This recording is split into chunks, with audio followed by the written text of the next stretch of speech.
This technique was never meant for you. That is the first thing you need to understand. Mushin breathing was classified as dangerous knowledge, not because it harmed the body, but because it erased something most people depend on: constant thought. In feudal Japan, this protocol was restricted to elite samurai, who were trusted to function without hesitation, without emotion, without identity getting in the way of action. The state they accessed was called Mushin, no mind, and it was feared, not celebrated. I'm telling you this because what you call brain fog today is not an accident, and it is not normal. It is a controlled neurological condition created by overload, chronic stress, and endless stimulation, and you are living inside it without realizing the cost. You wake up already tired. Your thoughts feel thick, decisions feel heavy, and even simple focus feels like pushing through resistance. You've been told this is just modern life. That is a lie. I've studied the neural data. I've traced the ancient records, and I can tell you this clearly. The samurai understood something about the human nervous system that modern culture has quietly suppressed. Mushin breathing is not relaxation. It is not meditation. It is a forced reset of the brain's command structure. When activated correctly, it shuts down excess cortical noise and returns control to deeper, faster systems that do not hesitate or doubt. That is why it was considered forbidden for untrained minds. A person without mental discipline, dropped suddenly into Mushin, could feel disoriented, even frightened, because the inner voice disappears. No commentary, no rumination, just clarity, pure signal. You have been trained your entire life to live inside your thoughts. Mushin strips that away in minutes. That is why this matters. That is why this protocol was hidden inside warrior culture and never adapted for mass use. And that is why, if you continue listening, you need to understand the risk is not physical. The risk is that once you experience what a clear nervous system feels like, you will never accept mental fog as normal again. Now you need to see the real danger of staying where you are. Brain fog is not just inconvenience. It is a neurological tax you pay every second you remain in a state of constant internal noise. You feel it when your reactions are slow, when words come late, when emotions spike before logic can intervene. You feel it when you know what you should do, but your mind hesitates. Fragments, second guesses. That hesitation is not personality. It is not age. It is not lack of discipline. It is a nervous system stuck in permanent partial activation, burning energy without producing clarity. I've watched this pattern appear again and again in neural scans. Excessive prefrontal activity, poor signal coherence, weakened bottom-up processing. In simple terms, your brain is talking too much and listening too little, and the cost is severe. Decision fatigue accumulates, emotional regulation collapses, focus becomes a scarce resource. Over time, identity itself starts to feel unstable because the mind never fully settles. Ancient warriors recognized this as a fatal weakness. A fogged mind on the battlefield meant death, not eventually, but instantly. That is why they treated mental clarity as a survival requirement, not a wellness goal. You are not on a battlefield, but the stakes are still real. Every delayed decision, every impulsive reaction, every moment of scattered attention compounds into lost opportunities and chronic stress. Modern solutions try to stimulate you more, motivate you harder, or distract you temporarily. None of that works because the problem is not effort. The problem is noise, and noise cannot be solved by adding more input. It must be shut off at the source. This is where Mushin breathing becomes non-negotiable. Without a method to forcibly silence excess cognition, your nervous system remains hijacked by alerts, memories, and imagined futures. I am telling you this directly because comfort-based explanations keep you trapped. The samurai did not negotiate with mental fog. They eliminated it. And unless you do the same, you will continue operating at a fraction of your actual neurological capacity, mistaking exhaustion for normal life. To understand why Mushin breathing works, you have to abandon mystical explanations and look directly at the machinery. The ancient term, no mind, was not poetry. It was an observation of a measurable neurological state. When your brain fog is active, the prefrontal cortex is overfiring, running internal simulations, replaying threats, predicting outcomes that never arrive. This creates constant beta wave dominance, a high-frequency noise pattern that feels like thinking but functions like static. Mushin breathing interrupts this loop at the level of the autonomic nervous system. The slow, controlled nasal intake, combined with an extended, pressurized exhale, sends an immediate signal through the vagus nerve, telling the brainstem that threat processing is no longer required. At the same time, carbon dioxide tolerance rises slightly, which alters blood flow and shifts cortical activity away from verbal centers.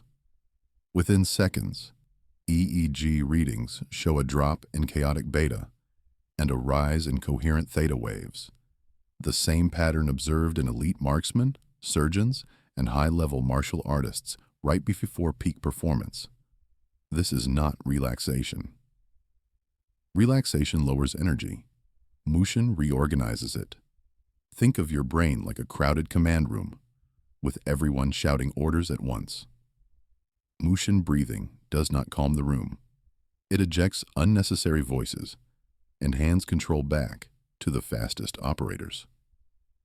Neurochemically, this state is marked by reduced cortisol signaling, increased acetylcholine efficiency, and a short-lived surge in BDNF, the molecule responsible for sharpening synaptic communication. Ancient texts described this as the mind becoming like a clear mirror. In modern terms, it is a dramatic improvement in signal-to-noise ratio. You are not becoming empty. You are becoming precise. This is why clarity feels instantaneous. The fog was never removed slowly. It was switched off. Mushin breathing is the switch. Now you need the protocol exactly as it was designed. Not diluted, not modernized, and not softened. Mushin breathing is precise because the nervous system responds to precision, not intention. You begin standing or seated with the spine upright, not rigid, as if the crown of the head is lightly suspended. The jaw is relaxed, teeth slightly parted, and the tongue rests flat against the floor of the mouth, not the palate. This matters because tongue tension feeds directly into trigeminal nerve activity, and that noise will sabotage the effect. Your gaze is unfocused and slightly downward, never closed, because Mushin is a state of alert emptiness, not sleep.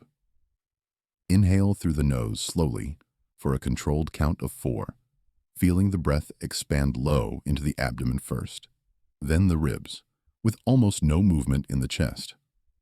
There is no pause at the top. Immediately, begin the exhale through the nose or lightly parted lips, extending it to a count of 6, while subtly engaging the lower abdomen, as if compressing air from the base of the lungs. The exhale is silent, steady, and deliberate. During this exhale, you do one critical thing. You release the need to label or comment on anything you perceive. Sounds occur, sensations occur, thoughts may attempt to rise, but you do not follow them. You do not suppress them either. You let them pass without ownership. This is where most people fail, because they try to empty the mind. Mushin is not emptiness. It is non-interference. You repeat this cycle exactly 12 times, not 10. Not until it feels good. 12. By the 8th breath, most people experience a sudden drop in internal dialogue, almost like a volume knob being turned down without permission. By the 12th, the shift is undeniable. Peripheral vision sharpens. Time perception alters. Reaction feels immediate. This is the threshold. Do not push beyond it. Samurai did not linger here. They entered, acted, and exited. Treat this state with the same respect. The transformation follows a strict timeline, and this is how you know the protocol is working rather than producing placebo.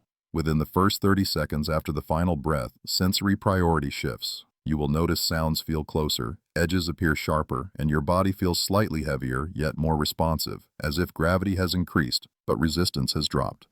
This is the nervous system reallocating resources away from internal narration and toward external processing. Within 3 to 5 minutes, reaction time improves measurably. Movements feel initiated before conscious decision, not because you are unconscious, but because the delay between perception and action has collapsed. Emotionally, there is a flatness that confuses people at first. Anxiety does not spike, but it also does not negotiate. It simply fails to appear. Over repeated use across several days, the baseline begins to change. You will find that entering focus requires less effort, that mental chatter returns more slowly after stress, and that decisions feel cleaner, almost binary. In laboratory terms, this reflects improved vagal tone and more efficient prefrontal gating. In warrior terms, it means you stop wasting energy arguing with yourself. After 2 to 3 weeks of disciplined use, something deeper occurs. The brain learns the pattern. Theta coherence appears faster. The fog that once felt permanent becomes a temporary state you can exit on command. This is why Mushin was trained repeatedly, but used sparingly. It conditions the nervous system to recognize clarity as normal. At that point, brain fog no longer defines your day. It becomes a signal, a warning that it is time to reset. And once you can reset at will, mental confusion loses its power over you entirely. This is where most explanations stop, and this is where responsibility begins. Mushin breathing is powerful precisely because it bypasses your usual psychological buffers. That is why it must not be used constantly, and why the samurai treated it as a blade, not a resting place. If you attempt to live in Mushin, you will feel disconnected, impatient with normal conversation, and intolerant of inefficiency. That is not enlightenment. That is nervous system imbalance. Mushin is designed for moments that require absolute clarity, decisive action, high-stakes thinking, physical precision, or breaking out of acute mental overload. You exit the state by allowing your breath to return to its natural rhythm and by deliberately re-engaging verbal thought, even something simple like naming objects in the room. This anchors you back into ordinary cognition. Never use Mushin breathing late at night or when emotional processing is required. It will flatten signals that need to be felt and integrated. The ancient restriction makes sense now. Warriors were trained to enter and exit on command because staying too long eroded empathy and narrative thinking, which are essential for civilian life.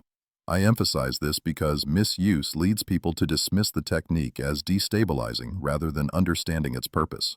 Mushin is a tactical state. It clears the field so action can occur. Treat it casually, and it will feel wrong. Treat it with discipline, and it becomes a controlled override, a way to reclaim command when your nervous system is hijacked by noise. This balance is the difference between mastery and escape. Now the responsibility shifts to you. You don't need belief, tradition, or motivation. You need verification.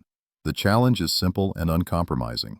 Within the next 24 hours, choose one moment when your mind feels thick, distracted, or overloaded, and run the protocol exactly as given. Do not adjust the counts. Do not chase sensations. Do not hope for calm. Just execute. Then observe what happens in the 60 seconds after you finish. If the internal commentary drops, if perception sharpens, if action feels immediate, that is your proof. From that moment on, you will know that brain fog is not a permanent condition, but a state you can exit on command, and that knowledge changes how you tolerate mental noise forever. The samurai understood that clarity is not a gift, it is a skill that must be activated under pressure. You now have access to the same switch. What you do with it determines whether this remains an interesting idea or becomes a permanent upgrade to how you operate. Once you experience Mushin even once, returning to constant mental static will feel unacceptable. That is why this protocol was hidden, and that is why most people never regain full command of their attention. The question is no longer whether Mushin breathing works. The question is whether you are willing to stop living inside the fog now that you know the exit exists.